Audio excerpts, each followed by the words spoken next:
solemnly welcome to the stage to deliver a speech titled Master of the Messengers, Jim Herbert.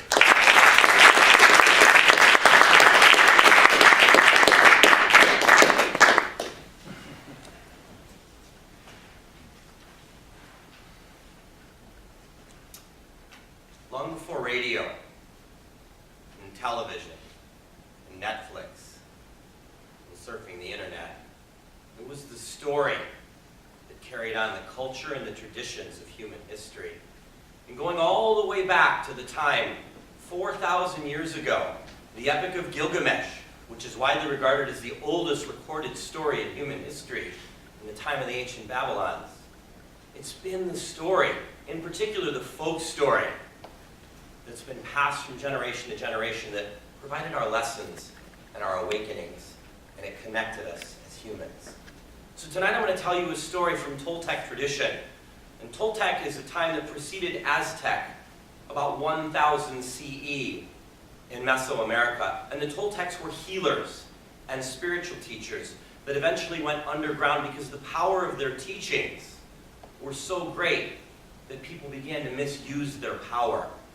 And it went into hiding. But recently, as humanity shifts in its consciousness, there's been a reawakening, and no one has spoken better about the Toltec tradition than the wonderful author of The Four Agreements and many other books than Don Miguel Ruiz, who's one of my personal teachers and mentors.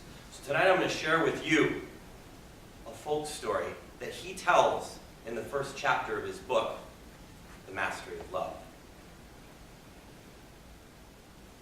Once upon a time, a master was speaking to a crowd of people, and the words that he used invoked so much love in the people that they listened and were so enthralled.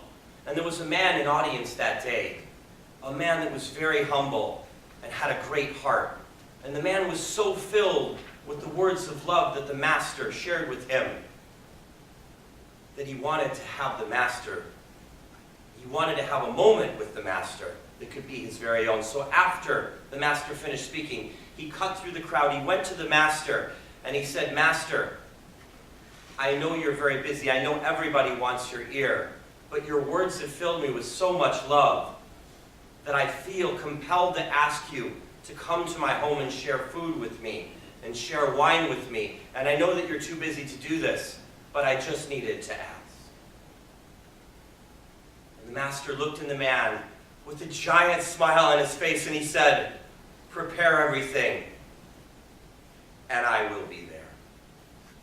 And these words filled the man's heart with so much joy and so much love that he went home and he prepared everything. He bought the finest foods and the best wine, and he bought the most beautiful clothes to make a gift to his master. And then he cleaned his house. He lit candles. He had everything ready to go, and he waited anxiously. And finally a knock came on the door, and he opened the door. And it wasn't his master.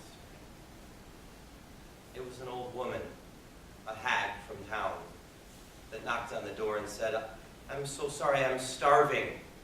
Will you offer me some food, a piece of bread or anything?" And the man was disappointed that it wasn't his master, but he invited the woman in, and he sat her at the place he prepared for the master, and he gave her the bread that he had for the master. And when she was done, she thanked him, and he left. And once again the man prepared. He cut more bread, got more food, and waited anxiously for the master to arrive. And again a knock came on the door, and the man went to the door, and he answered the door. And once again, it wasn't the master. This time it was a stranger who'd walked far across the desert. And the stranger said, "I'm so thirsty. Will you please offer me something to drink?" And the man had a spot in his heart for this man who was thirsty, and he invited him into his home. And he set him at the place he intended for the master, and he gave him some wine and some water that he would have given the master. And the stranger thanked him and went on his way. And a third time the man prepared. He poured more wine from the jugs into the goblets, and he put more bread out, and he fixed everything perfectly and folded the clothes that he had for his master. And a third knock came on the door, and the man was excited, and he ran to the door knowing this time it must be my master. And once again it wasn't. This time there was a child standing at the door, holding his own forearms, shivering, saying, I'm so cold. Can you offer me any spare clothing? And the man went and got the clothes that he bought for his master. And he gave the young child the clothes and sent the child on his way, knowing that he would be warm. And the man sat in stillness and waited, and waited, and waited. And eventually he knew that his master was not going to come. So he put away the food, and he poured the wine back into the goblets, and he extinguished the candles in the fire. And while he was sad that the master hadn't come, he was grateful that the master said that he would come, and that was enough for him. And he went to bed. And on that night, the man fell into the sleep that we fall into when we're half in one world and half in the other, as if we have one foot in our human condition and one foot in the spiritual world, and we don't know what's real and what's not real. And in that night, that man dreamed. And he dreamed that the master came to his house. And he shouted out in his sleep, "Master, you kept your promise, you came to me."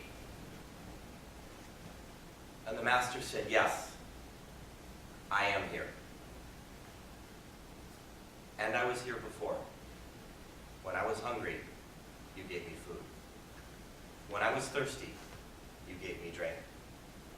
When I was frozen, you warmed me with clothes. That which you do for others, you also do for me." And when the man woke up the next morning, he felt a peace he had never felt before in his heart, because he knew that his master had loved him so much that he sent him 3 messengers in one night to teach him the greatest lesson he could ever learn. When you give yourself in service to others and you open your heart unconditionally to love others, you open up a portal for a tidal wave of unconditional love to come back your way. Turn down the radio. Turn off the television set. Cancel your Netflix subscription. Stop surfing the internet. And go out there and give yourself in service. And if you do, I promise you one thing.